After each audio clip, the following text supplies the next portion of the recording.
Welcome to the 21 Minutes or Less podcast. This is our 21st episode, and today we are talking about burnout. Um, it's really easy to burn out, especially when you've been doing something for so long. But I think one of the key things to prevent burnout is focusing on the end goal. Like, okay, why are you working so hard? Like, what's got you working so hard? You just gotta change your methods and maybe reorganize your time. But it can be prevented. I feel like if you practice self-care, and that's why I feel like self-care is so important because it's the only way to prevent burnout. You're going to eventually get burnout if you always worrying about other people or just businesses or, even family, relationships, whatever. Like, you have to put energy back into yourself. And that's what fuels you to be able to do all these other things so that you don't burn out. Absolutely. I totally agree. And it's always that saying that you can't pour from a empty cup. So with you saying that you have to, fill your cup first or just taking care of yourself, finding that balance to avoid burnout. Do you think burnout can be avoidable? I feel like it is. Like, if you practicing self-care, you know how to refocus your energy, when you feel a little bit overwhelmed, just knowing your triggers or what's going to get you overwhelmed, like learning yourself with self-awareness. I feel like, yeah, you could definitely prevent burnout. Like, just knowing, okay, I know I can't do all these things in this day, or knowing, nah, my schedule can't be set up like that because that's not going to be good for me, or I'm not going to be able to do all of that. But um, I definitely think so. You don't think it's preventable? I think it can be preventable. I always believe in pacing yourself and not trying to do too much at one time. And this is coming from learning experiences because let me tell you, in undergrad, I was doing the most. I was working, I'm part of organizations, full time student, and I literally burned myself out. Um, there was like no balance Mm-hmm. and it took a toll on me and my body. So I'm speaking from experience when I'm saying pace yourself. I know when you are young, you got all this energy, your life is ahead of you. You feel like you got all this time and you just want to try to do as much as possible. But at the same time, you have to take care of your body if you want to look at life in a longevity way. You need to definitely take care of yourself, take care of your body because if your body is not taken care of, if your health is not where it needs to be, then you can't do anything. That's for sure. I definitely agree about the body part. But also that comes with like going to the doctor, like actually checking up on Mhm. things because I recently went to the doctor and so I'm about to get on this medication or whatever. And so Mhm. they was like, we got to check basically like a full screening of everything before you get on this medication. So I'm like, okay, Mhm. cool, which was beneficial for me. But, some people might not be having any issues or don't have to get on any medication. So they might not know like what to get checked, like just get everything checked. And then she told me before I even got checked, like, one thing we do pay close attention to is your vitamin D levels. And she was like, it has to be between like a 30 and a 100, or else you're not gonna be able to, well, not you're not gonna be able to get on the medicine, but you're gonna have to take supplements basically. So Mhm. I got tested or whatever, and my levels was 5. So I had to like get on prescription vitamin D, and she was like, she prescribed it for a week, but after this, I pretty much got to be taking vitamin D like every day. So I just started Mhm. doing my little research on vitamin D. I'm like, well, what did this control? Like, what did this affect for me? And so basically, it was just like, um, it affects your mood. It can cause you fatigue, like pain, or like muscle aches, things like that. And I'm like, Mm-hmm. wow, I've been feeling this stuff. Like, I've been feeling really down lately, like a little bit depressed, going through things, whatever. But I'm like, wow, this could be a contributing factor as well. And I never even would have known about it if I didn't go get checked. So I think it's really important. And, I'm taking vitamin D now. I want to see how it might affect me because I kept saying, like, to everybody, I'm like, yeah, I just don't have no energy. Like, I'm just feeling really, really tired right now. I'm feeling down. And literally, if you go look up vitamin D deficiency on Google, one of the treatments is literally self care. I promise Mm. you, it's self care. They said go in the sunlight, relax, like, period. And it's crazy how sometimes you don't even know, like, your body medically is needing self care or needing certain supplements until you go get checked out. Yes.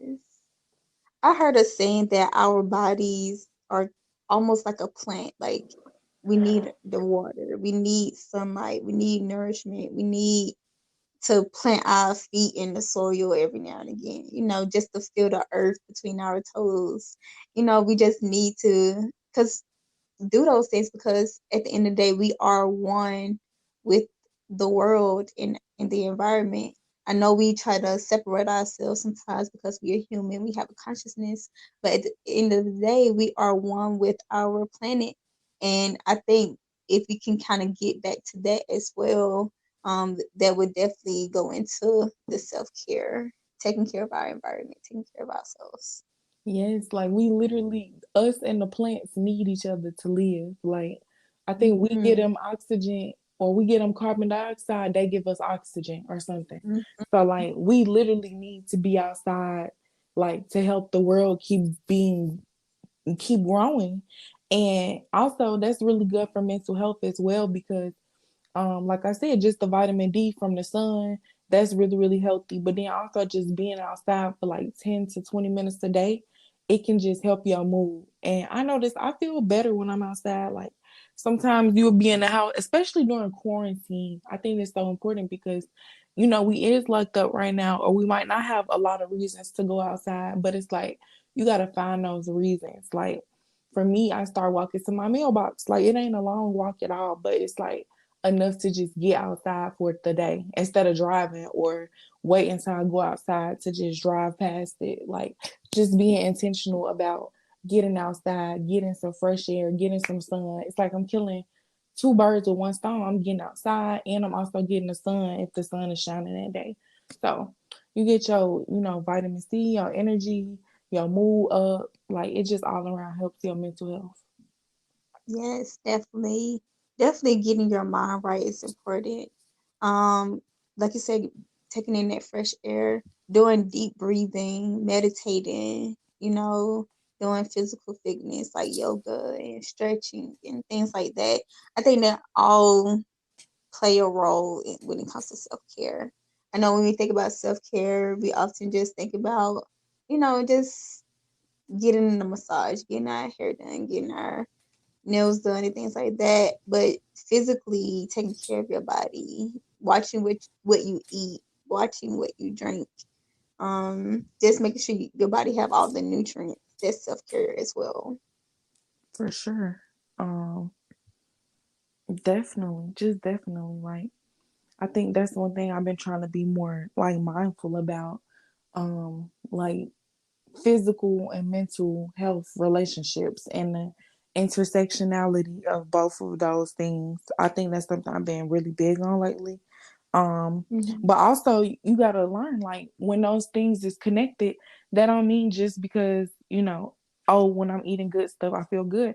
But sometimes when I feel bad, I'm eating bad stuff. Like it's reversed as well. People often try to just make it like it's just one way. And it's like, oh yeah, you eat good stuff, you feel good.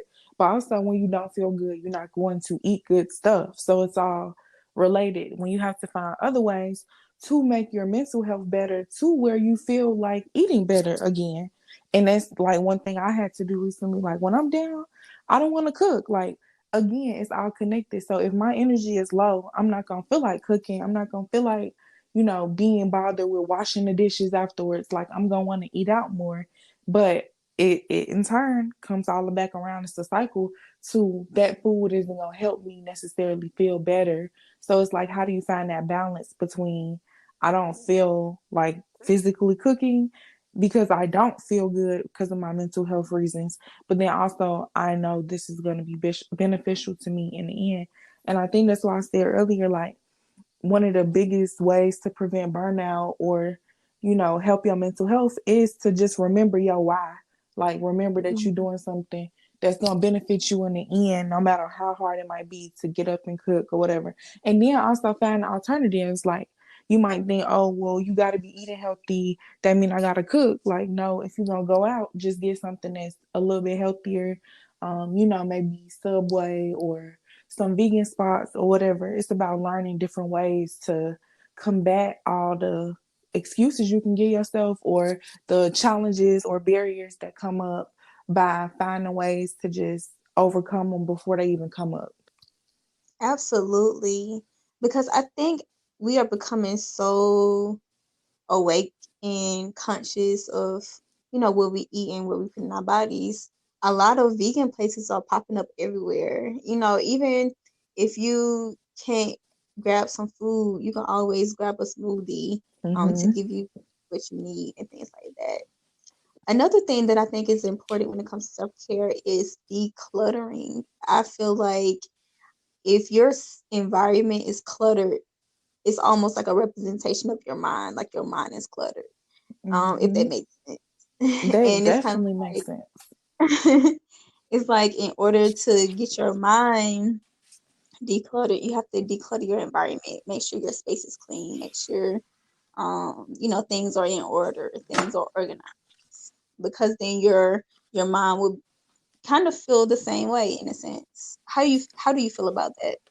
1,000% agree. Like I had to go through that recently too. It's like when you again feeling down or feeling depressed or whatever, like don't have no energy to do stuff, you don't feel like cleaning up. You don't feel like doing a lot of things. And sometimes I feel like sometimes you have to think about, well, okay, if I'm a busy person or I don't like cleaning up necessarily, or I know like I suffer from chronic depression, so it's gonna be a up and down roller coaster of when I feel like this.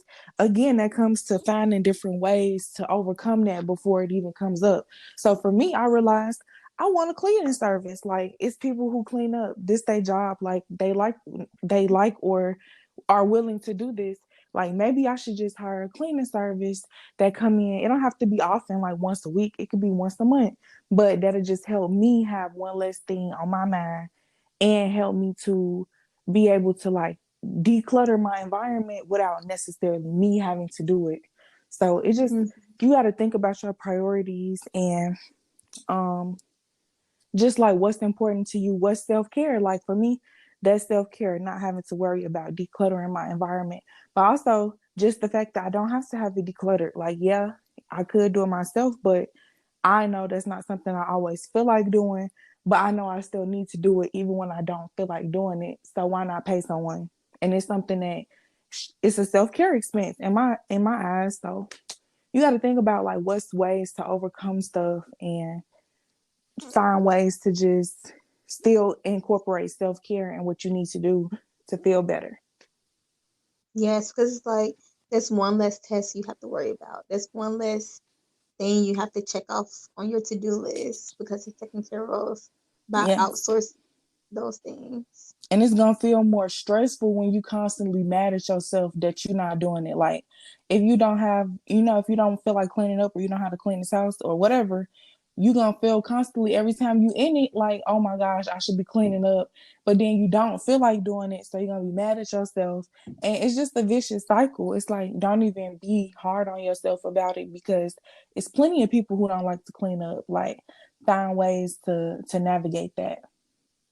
Yes, because it's kind of like it almost feels like when you don't have the time to clean or time to do a task, it almost feels like, oh dang, I failed at something because I didn't get a task complete. And like you said, that's a vicious cycle because it's like I could even get this one simple thing done, and then now I don't want to do this other thing, and now it's turned into procrastination. Mm-hmm. And yeah, it's a vicious cycle. You start beating yourself up. You start, and then especially with something like where it's a stigma around it. Like for instance, it's a stigma around having a dirty household. Like people gonna think you're not clean. People gonna think you dirty. People gonna think whatever if they come to your house, or even if you don't have guests, you might feel like this because it is such a stigma. Like just beating yourself up on the inside. So it's like in a sense, you making yourself feel bad and you didn't even do nothing. Like you just living your organically, junky or just chaotic, cluttered life and you being down on yourself because of it. So it's like, why continuously be down on yourself? Like, find solutions, even if it's not hiring someone, even if it's, instead of being mad at yourself for not cleaning every week, maybe it's okay. Maybe I'm a bi-weekly cleaner. Maybe I'm a tri-weekly cleaner. Maybe I clean once every 3 weeks. Like, learn what works for you. Maybe you clean better when you on the phone with your friend and she cleaning too. Maybe you need to find you a cleaning buddy. Or maybe you need to go live and clean and talk about something so you increasing your social media time, which is also another goal, but still doing something productive. Like it's just so Hmm. many different ways to combat the challenges that it's just about what are you willing to do to implement self-care for yourself, declutter your mind, declutter your space, prevent burnout. Cause just that, having a dirty household, or I keep saying dirty, that's a bad word. A junky, not dirty, junky, a cluttered Hmm. household can make you start procrastinating. It can make you, feel down. Like it can just affect your self care that easily. Hmm. I also heard that it is a sign of depression, or it's a sign of anxiety when your space get cluttered like that. Absolutely. It's definitely, again, it's one of the signs of depression is like you don't have energy. So a lot of times it's not that people don't want to clean up or people don't want to cook their food or people don't want to do this and do that or exercise. It's just that they literally don't have the energy. Like when you depressed or anxious, a lot of times just doing tasks, it feels like a burden. And it's Mhm. nobody's fault. It's just it seems so daunting. And I know myself, I have those same things. Like, um, for instance, what's something that been on my whiteboard a long time? Oh, I was supposed to call and cancel a subscription. It's like $29 a month for something I don't use. I've been having this subscription like 2, 3 months, and it's like it's just the energy, the mental capacity of having to sit there and wait and press all these buttons and find the account number, and it seems like a lot for a long time, and then you end up procrastinating, then you be down on yourself because you're like, wow, this task so easy, and then you be like, what? When you finally do, you be like, wow, it took 10 minutes, but it just seemed like it was gonna take so much longer in your head. Absolutely, because as a person who is a writer, and especially in school and when having to write papers and things like that, I think I would like psych myself out, thinking, okay, I got to gather all this information. I got to do my research. I have to read this book. I have to read that book. But no, when it comes to writing, before you even get any information, all you have to do is put your own thoughts down first, and then from your thoughts, build on that. So I had to learn to teach myself that as well.